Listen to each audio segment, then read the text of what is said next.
Welcome to Whispers, everybody, on AM 1600 WKKX, the Valley's Watchdog. That was Pink Floyd channeling itself. I thought you guys did that to it. I saw you grin there for a minute. Wait a minute. What color are you? I have got. I am red. A horrendous headache. Lola needs a hug today, guys. So call in and give Lola some love. No. It is 8:06 p.m. here in downtown Wheeling. About 50 degrees outside. I'm Jordan Klein. Nick Queen. And Lola's over there being Lola. I'm sorry, you guys. It could be because you're wearing a Michigan hat. That could be. It's like screwing up my brain waves. That's what it is. I'm channeling Rich Rodriguez.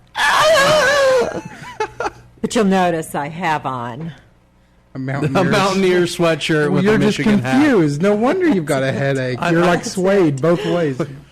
Polar opposites going on. You're going to create your own black hole. You are Rich Rodriguez. Now we'll get some callers. Like, what? All right, give us a call, 304-214-1600. If you're out of the area, 1-866-514-1600. That's toll free. Tonight we have moon hoax action going on. This is going to be our first big conspiracy theory, thing. It's a guy from Australia who is pretty much saying that we never have been to the moon and that we made it up, and he says he has proof. So now this all started because we were doing another show, and the Edgar Mitchell show, and you start looking for Edgar Mitchell stuff. Yeah, Edgar Mitchell's an astronaut. Yes, so. Edgar Mitchell, the astronaut. And I think you had a video of him getting punched by somebody or kicked, or he kicked somebody. I mean, I heard they're really party animals, but... what happens is a lot of these moon hoax people will go up to them and try to get them to say they never went to the moon. And I know Buzz Aldrin, one of the astronauts... It was Neil Armstrong. Neil Armstrong, Buzz Aldrin, one of those punched somebody. And I think Edgar Mitchell might have kicked somebody.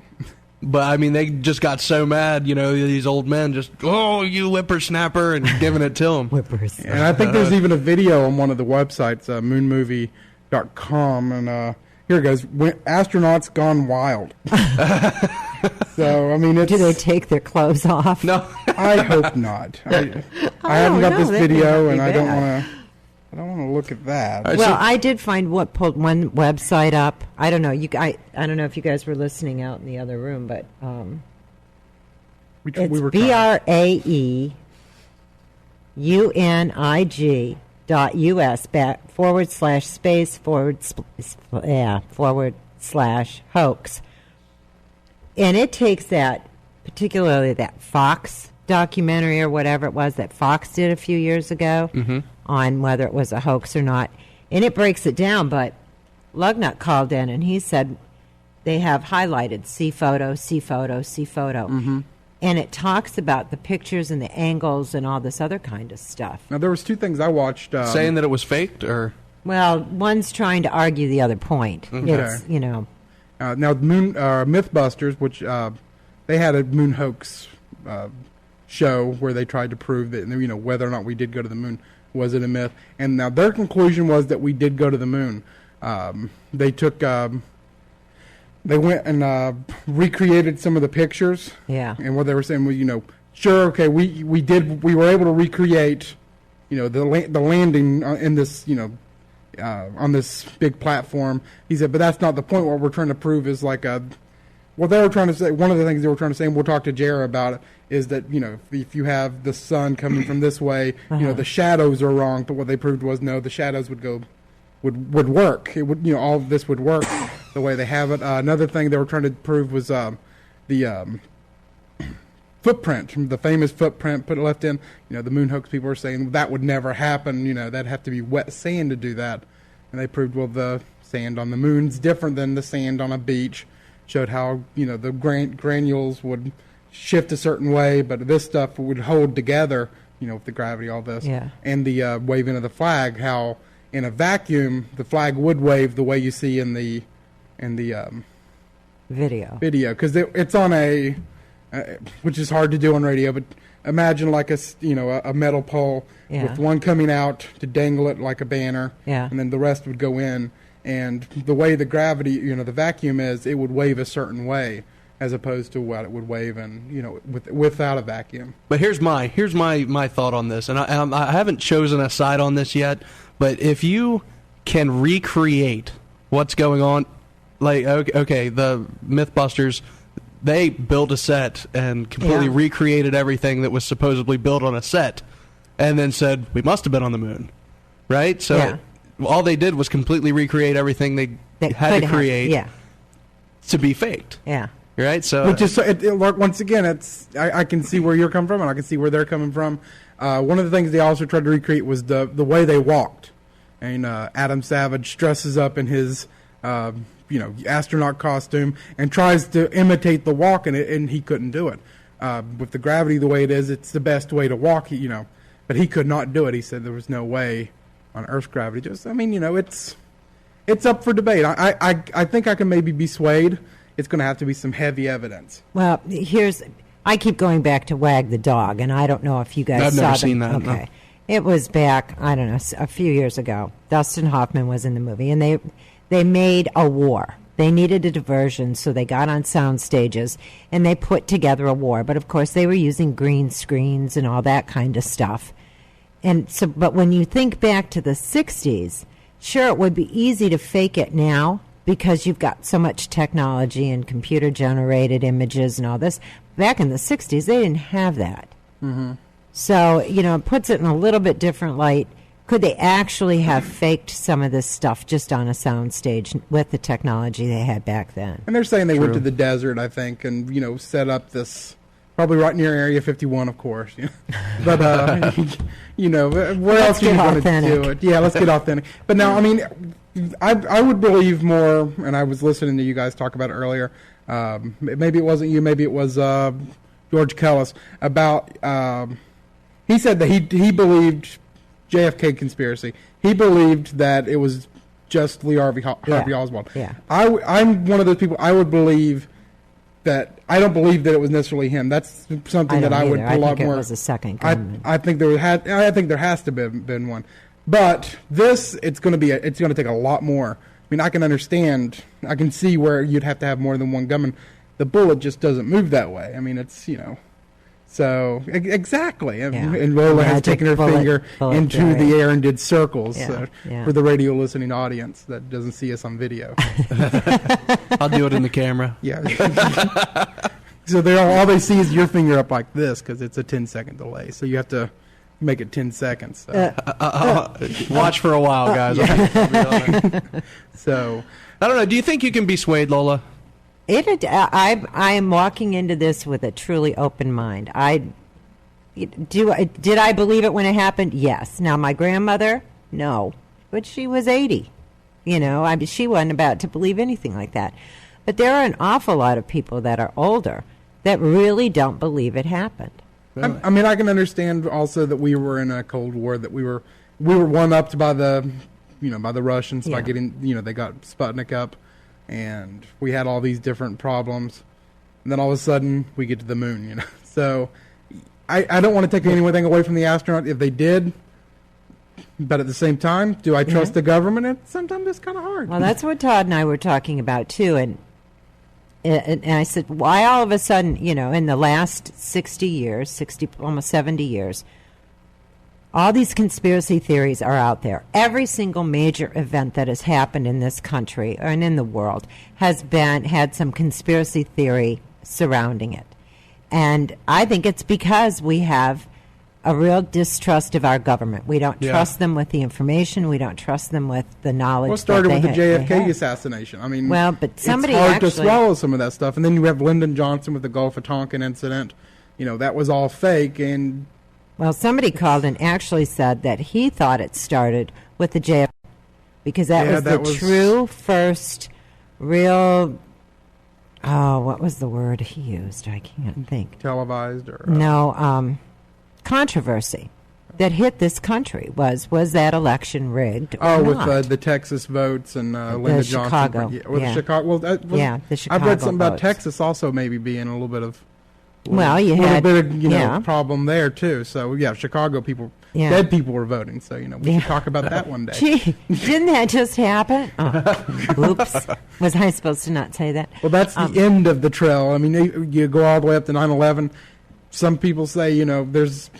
That they were drones, and we blew up our own trade centers. And I just signed or booked somebody to come and talk about, covering up UFOs. He's a Navy, been in the Navy forever, and he says, that the government's covering that up. And, you can't believe a lot of stuff, and it's all out there, and it'll keep us on the air. So that's a good way of looking at it. There we go. All right, can we take a quick break and let's get Jared White on the phone? We got a calling card on this one. He's coming from all the way from Australia, and we got to make sure we can get a hold of him. So if you have any questions, though, call 214-1600 or 866-514-1600 wherever you are in the United States, maybe even Canada, Britain, Australia.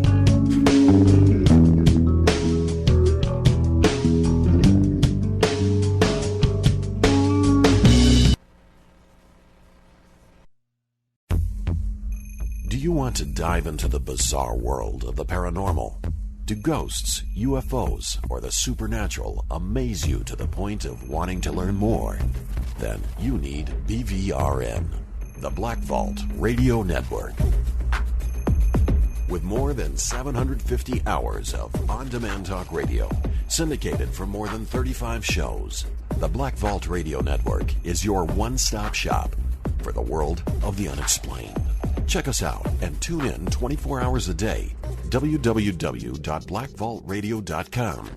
Again, that's www.blackvaultradio.com.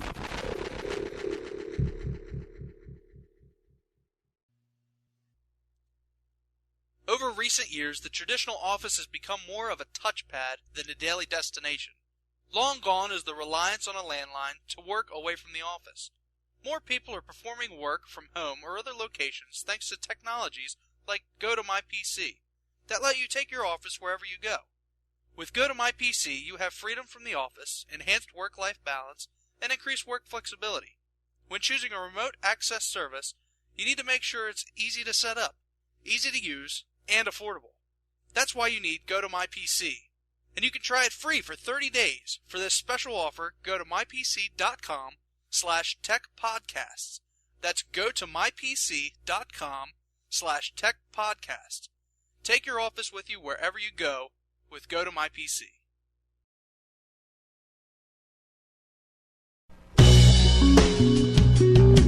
Welcome back to Whispers, everybody, on AM 1600 WKKX, the Valley's Watchdog. It is now 8:21 p.m. here in downtown Wheeling, West Virginia. I'm here with Nick Queen, Lola Miller, and we have a guest on the line, Mr. Jared White. Jared is a native of Australia who debunks the Apollo hoax debunkers, both in forums and throughout film. He is also a contributing editor of moonhoax.us. You there, Jared? Yep, I'm here. Oh, nice to talk with you.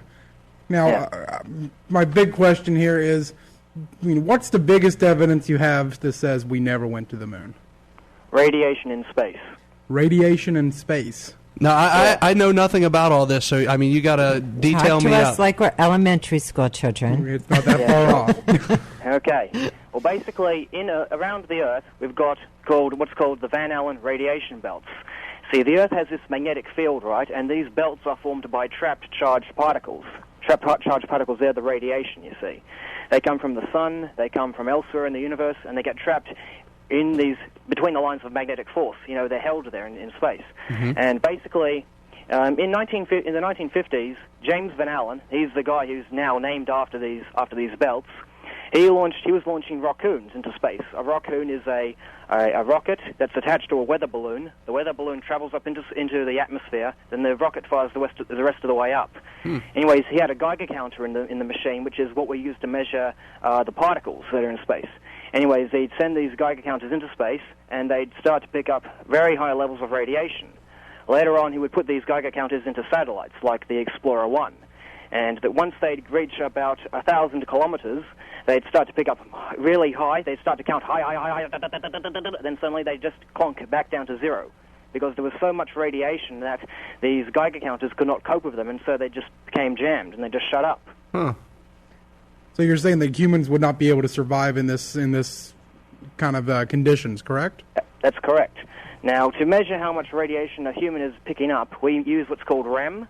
Now, to kill a human, you need about 500 REM, you see? And now, when you're going to the moon, allegedly, when you're going on your way to the moon, you have to travel through the radiation belts once and back again. That's now a trip each way. And so what Van Allen found out was that with a tiny lead shield around your capsule, you'll be picking up 100 REM per hour, okay? Without a lead shield, right, you'd be picking up as high as 11,666 REM per hour. That's a lot more. Yeah, a lot more. And so basically, the astronauts, they didn't have this kind of shielding on their spacecraft. They had like about 3 inches worth of aluminium on the spacecraft, and that's simply not enough. There's this one guy called John Malden. He was an ex-astrophysicist for NASA.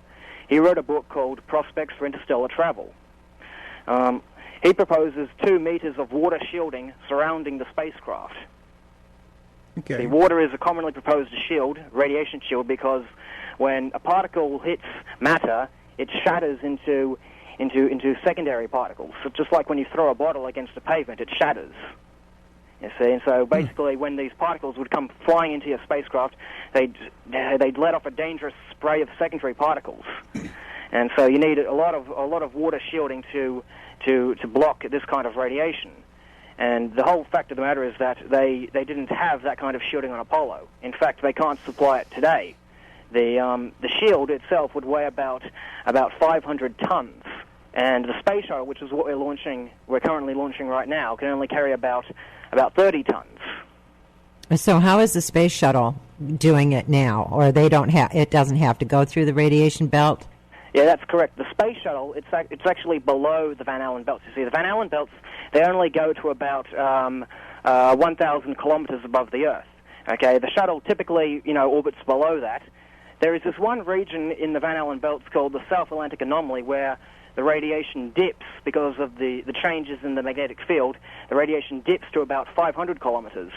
And now the Hubble will go through that every 7 orbits, and according to one of the debunkers you mentioned, Phil Plait, he unwittingly admitted a while back on a radio show, he admitted that the Hubble, because of the intense levels of radiation, they have to shut down the instruments because it's too much for the thing to take. And if it's too much for the instruments, it's way too much for the... And this is a funny story here, because in his book, Phil Plait, he tells people that shuttle astronauts stay below the belts, and so they do not get a lethal dose of radiation.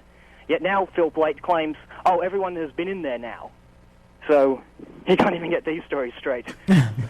And, of course, radiation doesn't just affect the human body and also instruments. It also has an effect on film.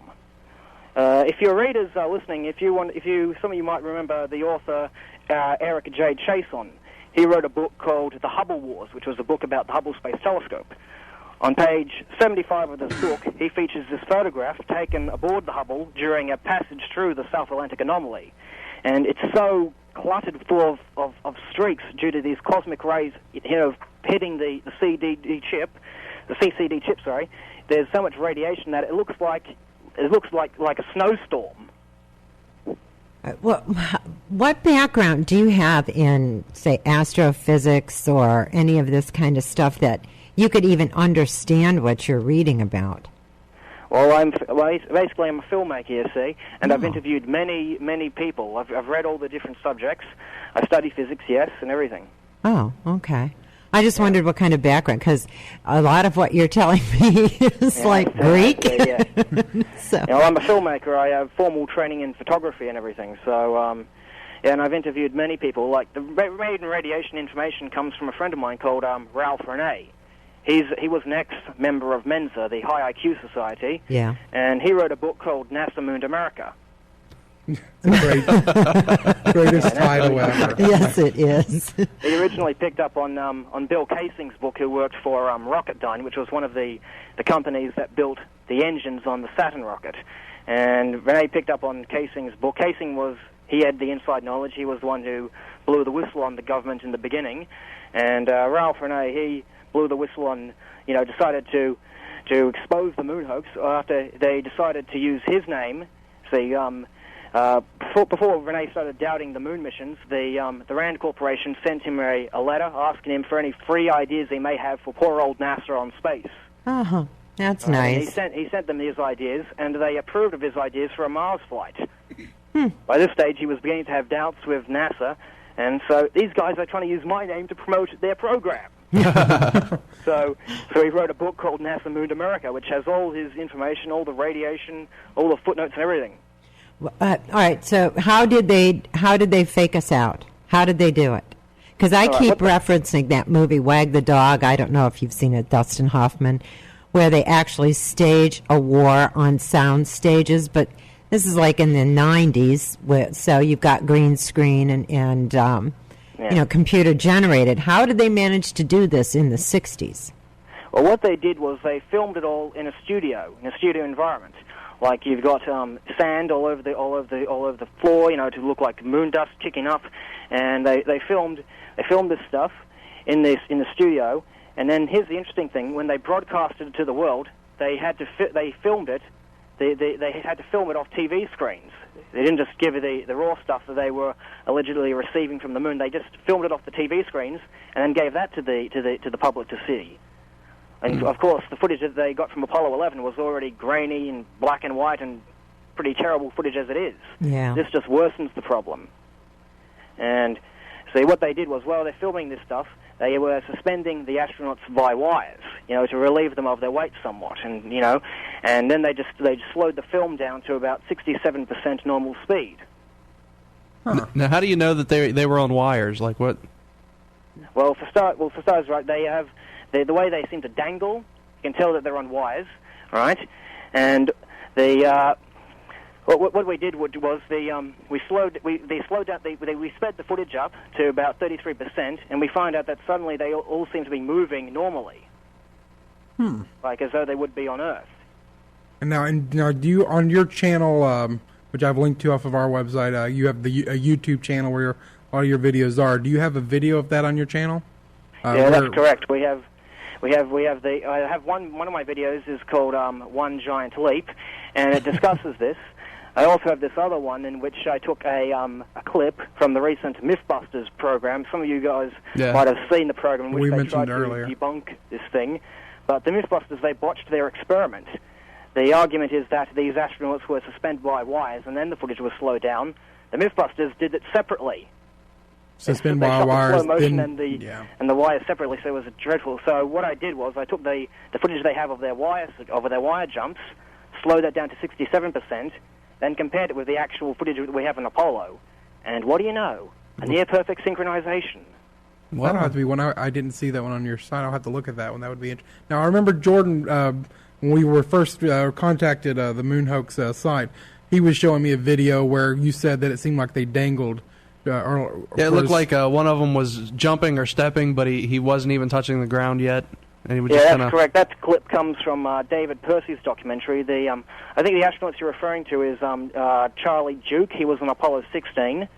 They're suspended by wires, and if you look at the footage, this comes from David Percy's documentary, which is available online on moonmovie.com.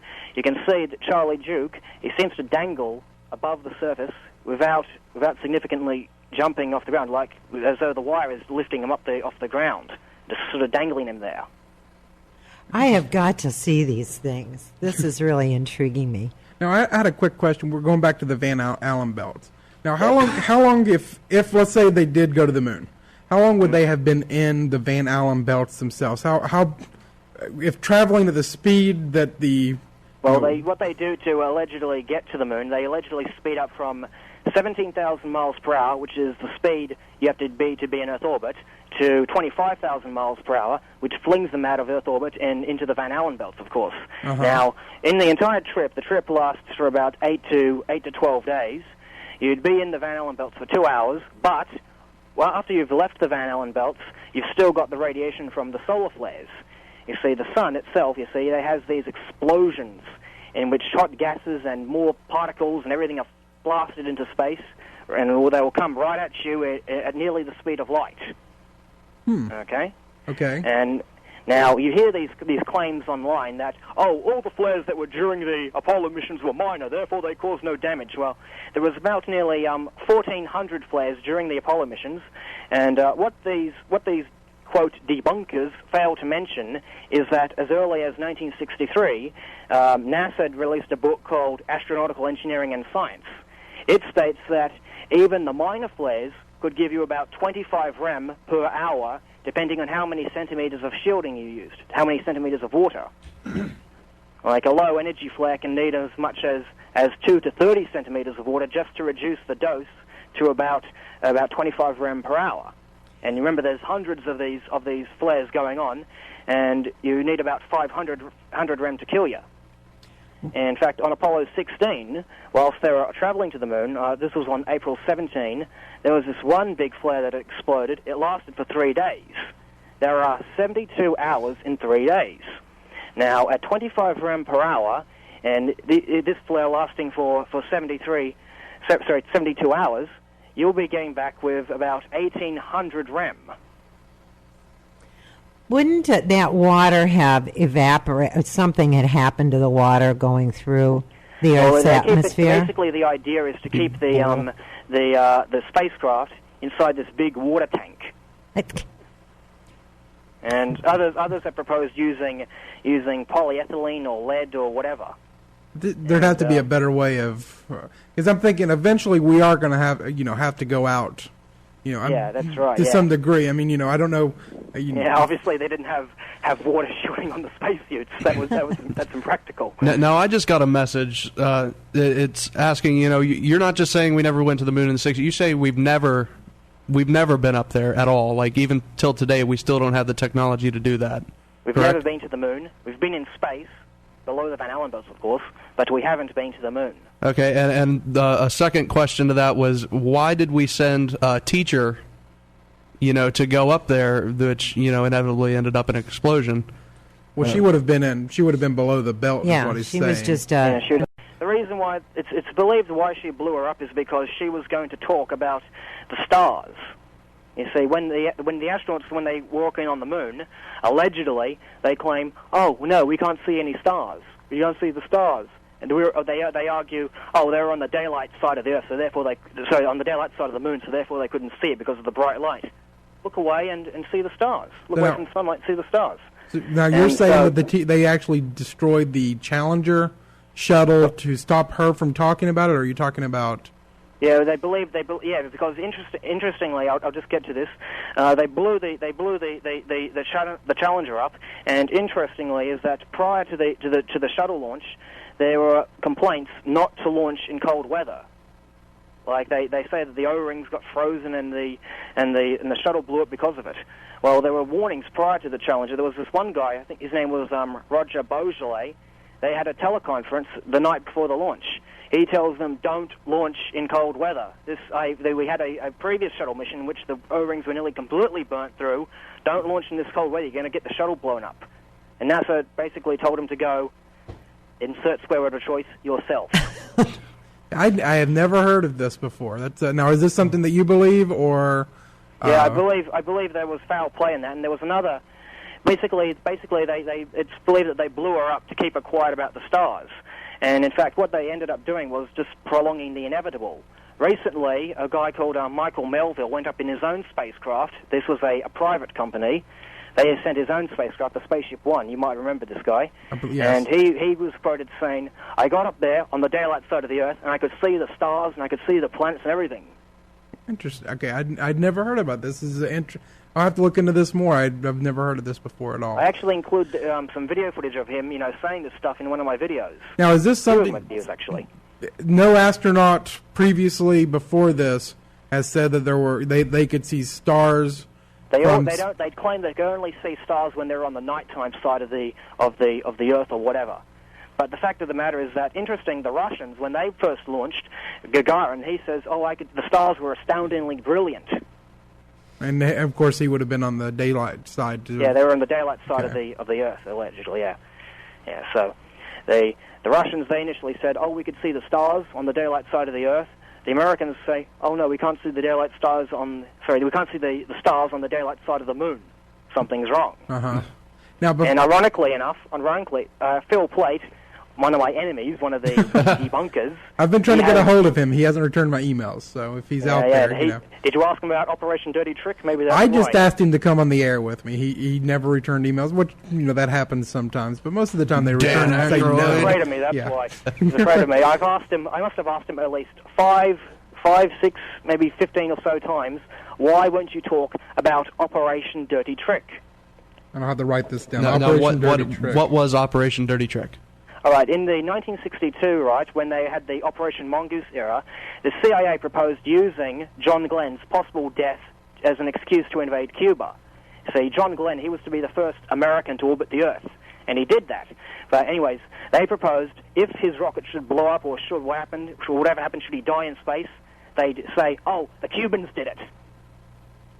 I've never heard of this before either. This is something I want to look up. Yeah, basically they blame that on Cuba. So this goes to show that NASA and the U.S. government were indeed capable and indeed willing to let their astronauts die to satisfy their own agendas. Now, I had heard somewhere Apollo 1, which, of course, tragically burned on the... Yeah, I'll get to that just a moment if you want. Okay. Basically, I've asked Phil Plait a million times or whatever to talk, why won't you talk about Operation Dirty Trick? And he runs off with his tails between his legs. I even offered to show him the document, and he doesn't want to see it. He doesn't reply to me. Oh, no. And so you asked her about the Apollo 1 fire. Mm-hmm. Okay, here's the story. The Apollo 1 was to be the first manned orbit of the Apollo capsule. This was just going to be an Earth orbit flight, and Grissom, he was selected to command this mission. Now, Gus Grissom, he was NASA's first astronaut to return into space. He had flown the Mercury, then he flew the Gemini. Now he's going to be the first to fly Apollo. Anyways, he was very, very dissatisfied with the Apollo capsule. He didn't believe that it was going to work, and in fact, just days before he died, he plucked a lemon off his tree and hung it on the spacecraft. I believe you guys in the U.S. have a term that lemons mean unworthy cars. Unworthy cars. Basically, he thought the spacecraft was non-space-worthy, basically. And so, when you're doing this test on the ground, they have pure oxygen inside the spacecraft. Now, what we're currently sitting in right now, the air we're in right now, is about 14.7 pounds per square inch, and it's a mixture of nitrogen and oxygen. Now, these guys inside the capsule, they were sitting in 20 psi pure oxygen. And now, NASA, they had done many, many tests before this Apollo 1 incident, in which they have oxygen chamber tests, and these were only at about 5 pounds pressure, right?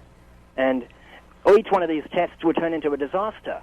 Like one of them had an incident with a light bulb, in which spark got loose and the chamber went on fire, an asbestos blanket caught fire, and two people died in one of these previous incidents. Oh, wow. Yeah, so NASA knew about these the dangers of pure oxygen, yet they sealed these guys inside the capsule, full of pure oxygen, full of all kinds of combustible materials, and they sealed them in with a hatch that has about 3 layers on it and can only be opened from the outside. It would take about 90 seconds or whatever to get open or whatever. See? Now, if you light a cigarette in about 5 psi pure oxygen, the cigarette will start to rapidly burn, faster than it normally does. However, if you set fire to a cigarette in 20 psi pure oxygen, the whole cigarette in your face and your hair and your clothes will go up in about 2 seconds. Yeah, you get idiots in hospitals that tend to want to smoke even though they're on oxygen. I know a couple of those. Our grandfather. My papa did that a couple of times. Yeah. So basically, they had Grissom inside this capsule, and they set fire to him. They have him in this pure oxygen thing. They knew the dangers. They pulled the fire extinguishers out before they put him in there. Would you believe that? They pulled the fire extinguishers out. They put They told the firemen, oh, don't worry about this. There's not going to be any launch today. It's just an oxygen test. And so basically, they go up in flames. So now, are you saying that they killed him? Correct. They killed him. It was intentional. Yes. Yeah, intentional. And later on, Frank Borman, you might not have heard of him. He was one of the astronauts. He was the one of the first men to orbit the moon, allegedly. This is later on after the fire. He has he was an assistant professor in thermodynamics, which means he knows about what goes hot and what goes cold, whatever. So he testifies before Congress, and he says, "I don't believe that any of us realized that this test was going to be hazardous." Then later on in his But then later on in his testimony, he admits that they knew about these pure oxygen fires. You'd have to. Exactly. I mean, if you know the chemicals, I mean, that would be... You're NASA. You're exactly. NASA. You should know better than this. Now, I do have to ask a question. Now, do you think eventually that we will be able to go to the moon, or you think we have the technology now to go to the moon? No, we don't have the technology now to go to the moon. I don't think they'll have the technology by the time they're going to launch the Ars rockets. The first Ars rocket, I should say. The Ars rocket is what they're going to be using to replace the shuttle. They're planning on launching the first test launch of that sometime next year or the year after that, and they don't have the technology to get back to the moon. In fact, here's an interesting story. The new moon rockets that they're planning on building, the new ones, they're going to be building those using shuttle technology. And of course, the shuttle has been around since the 70s. After the Apollo landings, they decided, well, let's build this space plane, the shuttle. And they've had that since the 1970s. In fact, the first planning for it went in 1969. And so they've had this shuttle technology for so long. If they could return to the moon using this shuttle technology, which is what they plan to do now, why didn't we go back earlier? Well, that's one of the questions. I have two things that I've held to prove. First, one of them is something that was mentioned in MythBusters. There's at the end of the show, they went to this observatory and they flashed a laser up to the moon, and they hit a plaque or a plate that they left on the moon, which bounced back. And she also showed that if you hit somewhere else, that it would scatter because of the dust. Now, that's one of the first things that, okay, well, they had to have been there to be able to plant the plaque. Well, I'll tell you about the lasers if you want. Oh, sure. Well, basically, they didn't mention this on the show, but in 1963, the New York Times released an article on November 5th, 1963. The New York Times, they released an article called "Soviet Bounce Light Beam Off Moon in a Laser Test." And in fact, this basically, the article was about how the Russians had bounced a laser beam off the moon and back down to Earth without any man-made objects up there. Now, when was the plaque put on the on the moon, supposedly? 1969. 1969. This report came in 1963. Okay. So how did it happen? Well, basically, the moon's surface itself can reflect laser beams without any problem. The MythBusters claim it can't. So either they're lying, or the equipment was electronically set in NASA's favor. And I think she showed that she couldn't bounce it off the moon. That it sent back, but that it had fishy. If you can't, sure. If as they claim on the program, how did they do this back in the 1960s before they put those reflectors up there in the first place? Now, I remember reading something about the Russians were able supposedly to put some plaques on the moon using 59. Yeah. They had a lunar rover. Now you're saying they didn't hit those plaques; they hit just the moon itself. Just the moon itself. Okay. Yeah. All right. This was long before the Russians put their reflectors up there. It was long before Neil Armstrong's "One Small Step for Man." This was years before that. And if your listeners out there want to check this out, you can more than welcome go to the library, find the New York Times article. It's the New York Times, November 5th, 1963. I also recommend this the December 1966 issue of National Geographic. It features an article by Thomas Malloy. It's called "The Laser's Bright Magic." He says, this is a direct quotation, 4 years ago, a ruby laser considerably smaller than those now available shot a series of pulses at the moon, 240,000 miles away. The beams illuminated a spot less than 2 miles in diameter and were reflected back to Earth with enough strength to be measured by ultra-sensitive electronic equipment. Huh. Okay. Now, my second one goes to kind of back up maybe what you're saying. I don't understand, and this is something I've never been able to figure out, and I think one of the people that, that's been asked, that's been involved in this said, well, there's nothing there. Why haven't we been back to the moon if we could get there in the first place? All of a sudden we stopped going to the moon. It's not even interesting to us anymore. And I'm thinking, we might need to be able to go back and forth to the moon. So why do you think we have not been back to the moon? Why did we stop going all of a sudden? If it's Well, the fact of the matter is that they stopped faking it because like the Cold War was over now and everything. Sorry, the space race was over, and in fact they started making peace with the Russians afterwards. And so there's no reason to fake it. You know, they'd done the first moon landing, and also I believe they tried to limit the amount of footage that they wanted to fake as well. You see, like on Apollo 11, as I said earlier, it was really grainy footage and black and white and filmed off TV screens. They filmed off the TV screens in every single mission. On Apollo 12, the next mission, this was to be the first mission where they bring a color camera to the moon's surface. Mm-hmm. And guess what happens? It turns black and white.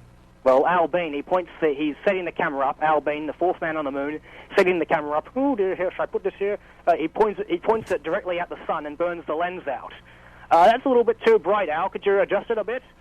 Hey, what change did you make? I just hit it with the top of my hammer. Didn't think we had a thing to lose. No. Jeez. Yeah. So basically, they fried the camera on Apollo 12. No footage at all, just still pictures and some audio communications. A few data acquisition 60mm reels that didn't really show much anyways. Then, of course, on Apollo 13, you might remember the film with Tom Hanks. Yeah. Uh-huh. Yeah.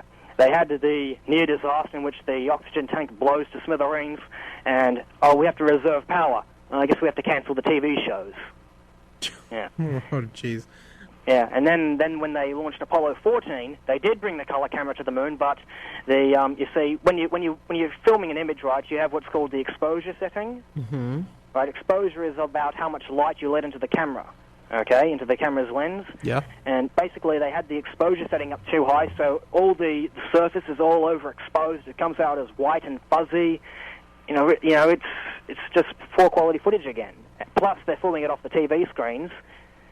Then finally, they had the missions, the last three missions. They were called the J-type missions, in which they had the lunar rover. The lunar rover had the little onboard camera on there, right? And the thing is, right, they only film the moonscape. They'd only film their activities on the moon after they finished driving. Like there was no, they didn't record any videos of the lunar rover traveling for miles and miles and miles across the moonscape. There would just be audio communications. Okay, we stopped here. Let's roll some film. Okay, let's go somewhere else. Switch it off. Let's go. And that was it, really. Mm-hmm. So basically, they limited the amount of footage that they'd have to fake. And of course, by now they've sent up hundreds of space shuttle flights. The less you fake, the less high your chances are of exposing yourself. Really. Yeah. Yeah. So, and of course, if you're trying to limit your chances of getting exposed, what better way than to limit the amount of footage that you're recording? So, is there any smoking gun that you can point to? Like, if you could send me a video that I could put on our website that would go onto moonmovie.com, right?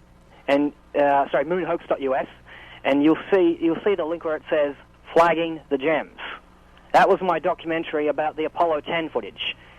See, before the Apollo 11 crew, that's Neil Armstrong's flight, before he went up, they had a mission called Apollo 10, in which they'd fly around the moon with their lunar module. They just, do some flights with the lunar module without actually landing it, and then they come back to Earth.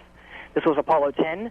Now, I've got the footage from after Bart Sabro received his Apollo 11 footage. There was a company led by Mark Gray, called Spacecraft Films. He began selling the Apollo footage, as complete and unedited. And now NASA, they have the official audio transcripts on their internet, on their website. And so I ordered this DVD, put it in my machine, and I started watching it and comparing it with the transcript. And as I'm watching this telecast, this live telecast, suddenly the camera would cut from one angle to another. Jeez. Yeah, I know, it would cut from one angle to another, and they're still talking. That means they'd have to have two cameras.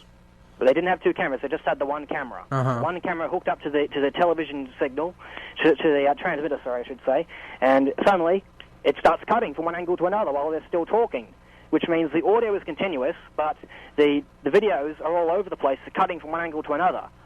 And also, another thing is that whenever we'd see the Earth viewed from a distance, viewed out the window or whatever, the camera would cut or black out before you see the astronauts inside the capsule. That's something fishy too there. And So basically what they did was is that they filmed these videos of Earth in advance, and then they just compile them all together, right, on Earth. They just film them on Earth, edit together, and then broadcast them with the Ground Square Communications dubbing the video, regardless of the edits. Okay. Now, is that a YouTube video that I could put on the? It was on YouTube, but now it's on livevideo.com. You can get it off. I can still embed. Yeah. And I'll just explain to you why it's on livevideo.com. There's another thing that's suspicious about this Apollo 10 DVD set. Right? Now, there are during say the 47-hour telecast. 47-hour means like 47 hours into the flight. In the telecast, they filmed 47 hours into the flight.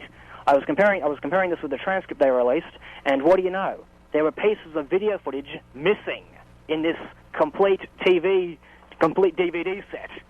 So they were getting kind of shady with it all. Yeah, pretty much.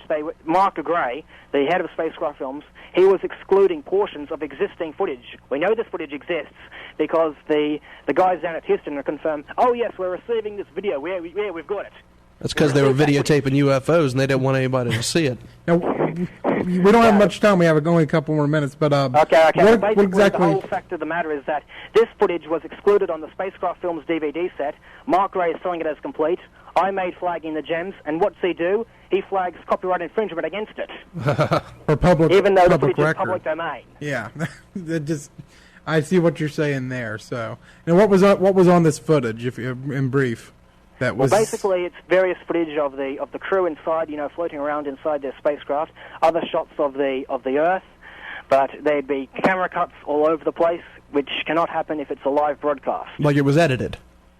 Unless it was pretty much everything was edited on the telecast before NASA released the thing. Huh. Okay. Well, Jared, we do have to wrap it up now. We got your moonhoax.us and your YouTube channel direct linked on our website, whispersradio.com. And if you can send me a link to the book, the NASA Moon to America, I tried my best to find one.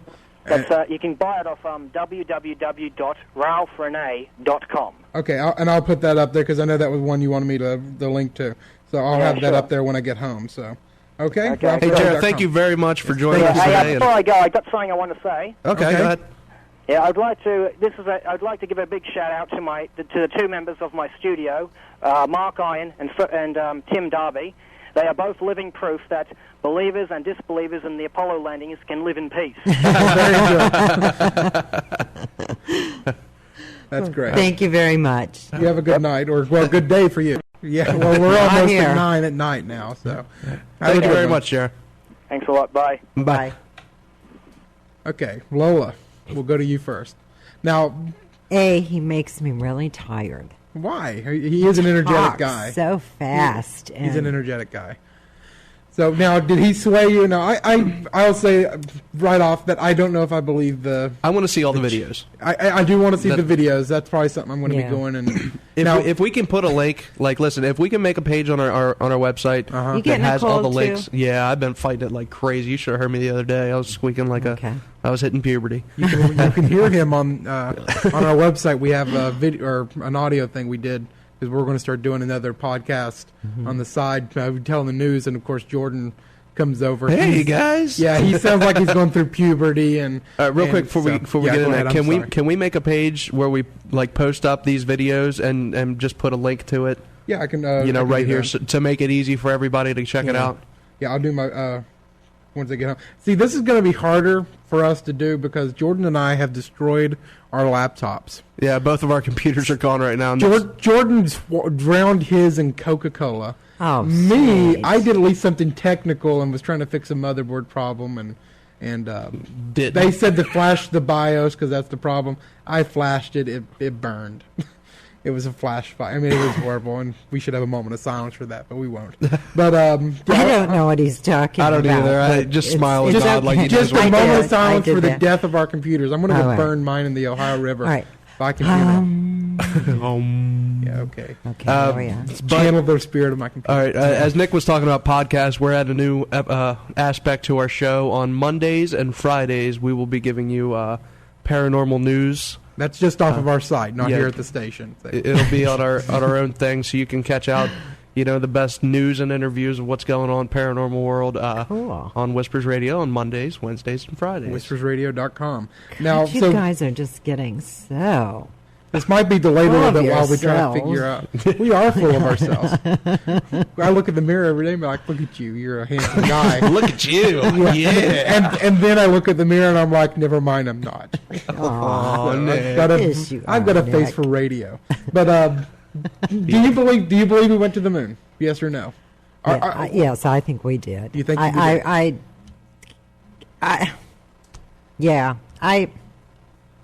I don't know what is he's there any- talking about with these radiation belts. Well, I can see what he's saying. I do know that is an actual... I was reading Bad Astronomy, that's Phil Plate's website. He said that we go... his defense against that is... Sorry, I went away from the microphone. That we go through the belt so fast that there's no lasting effect. And kind of like if you run your hand really quick through fire. yeah, and that's what he's saying, that we travel through it so fast. And, and I can see maybe both sides a little bit, and I'd have to read about it more because it's a big idea. Call Stan Friedman up, see what he... Stan Friedman, we should get him on the air. Like, tell us about that, and we just let him go, and we'll, Next week we'll have...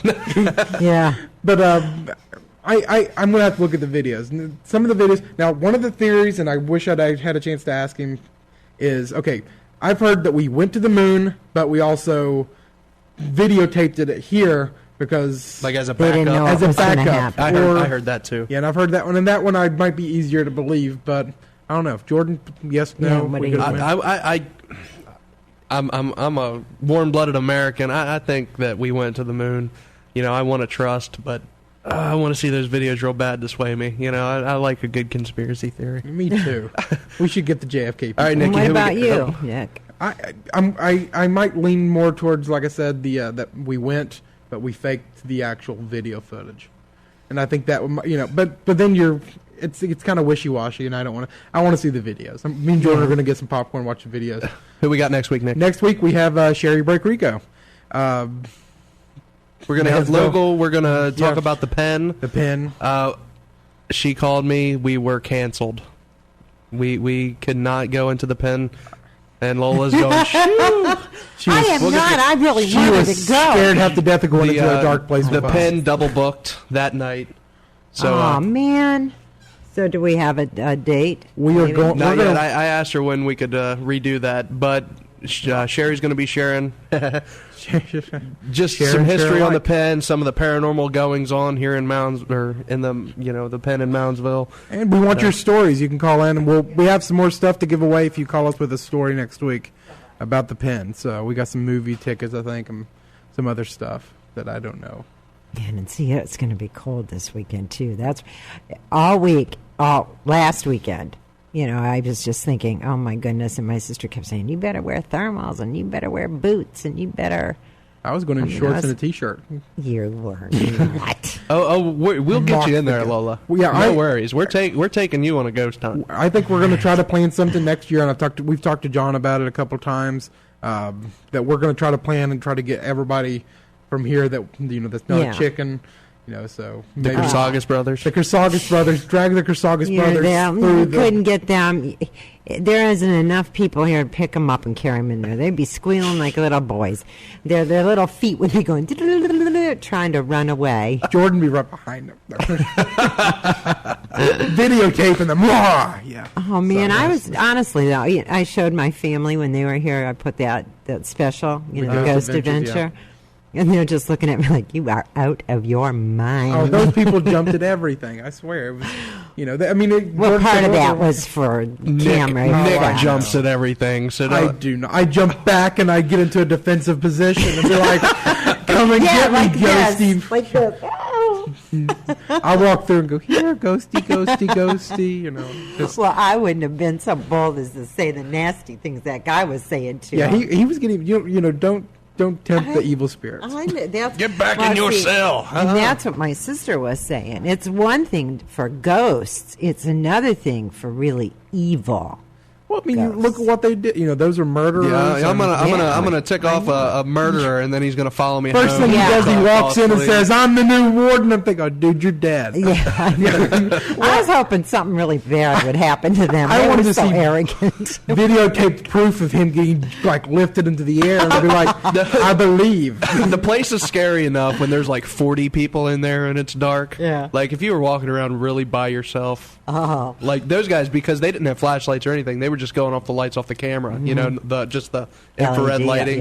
yeah. He was running into walls. I wouldn't do that. I get creeped out if I don't have my bedroom light on when I turn off my TV to walk to the bath. Well, see, Jordan was in. If I remember these are this the correctly, guys that were going to protect me. Jordan was in North Hall. Didn't you have the recorder turned off beside you? Yeah, I thought I was going to be a big man, so I turned off all my equipment that had lights, and I started walking. It's the area in the cells where it was all caged. It was Red Snyder's cell. It had Aryan Brotherhood written on the wall, and here goes. So Jordan. I'm a man. So I turn off all my lights and I start walking down, and all my meters start going off halfway down the hallway. And this is a separate incident. You went and sat in Red Snyder's cell, and you're like, "Come on, Red," and you're all talking big and bad. The recorder turned off beside of him, and so they just don't do that. No, I wouldn't. And I had think it so. going, and Nick goes to check, and he's like, the recorder's off, and I'm like, what? So Jordan learned a lot that first time. And right after that's when I went to take it off down the hallway, and all my meters went off, and I turned around and went, Nick, and I start running Jordan back. is a firm believer in the buddy system now. So. That's why I tell people, don't go anywhere alone. You just never know. So, You guys are too funny. we're crazy. Yes, you are. All right. Well, It is time, young man. We're overtime. So. All right. Till next week, everybody. Remember, don't be afraid, only believe.